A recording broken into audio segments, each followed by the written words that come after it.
Hi, ഞാൻ ഫഹ്മിൽ ഹനീഫ. ഒരു ദിവസം ടീച്ചർ ഞങ്ങളുടെ ക്ലാസ്സിലേക്ക് കയറി വന്നു. അന്നൊരു ഫ്രീ പീരീഡ് ആയിരുന്നു. ടീച്ചറും ഞങ്ങളും കൂടി ഗ്രൗണ്ടിലേക്ക് പോയി.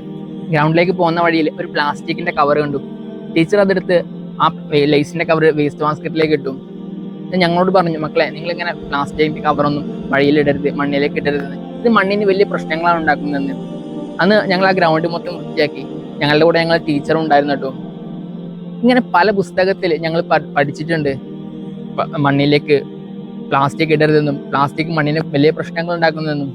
എന്നാൽ അതുവരെ പഠിച്ചത് വരെ അതെല്ലാം അറിവുകളായിരുന്നു. എന്നാൽ ഞങ്ങൾ ഞങ്ങളുടെ ടീച്ചറോട് കൂടെ ആ ഗ്രൗണ്ട് വൃത്തിയാക്കിയപ്പോൾ ടീച്ചർ ഞങ്ങൾക്കൊരു മാതൃക കാണിച്ചു തന്നപ്പോൾ അതൊരു വിസ്ഡമായി മാറി. ഇന്ന് എപ്പോൾ പ്ലാസ്റ്റിക് ഉപയോഗിച്ചു കഴിഞ്ഞാലും പ്ലാസ്റ്റിക്കിന്റെ ഉപയോഗം എങ്ങനെ വേണമെന്നും പ്ലാസ്റ്റിക് എവിടെയാണ് കളയേണ്ടതെന്നും ഞങ്ങളുടെ ഉപബോധ മനസ്സ് ഞങ്ങളോട് പറയും. യഥാർത്ഥത്തിൽ നമ്മളുടെ അനുഭവങ്ങളാണ് നമ്മളെ കുറച്ചും കൂടി നല്ല മനുഷ്യരാക്കുന്നത്. അറിവുകളുടെ അപ്പുറത്തേക്ക് നമുക്ക് മറ്റുള്ളവർക്ക് അനുഭവങ്ങൾ നൽകാൻ കഴിയണം. അതിന് ഭയങ്കര പവറാണ്. Thank you.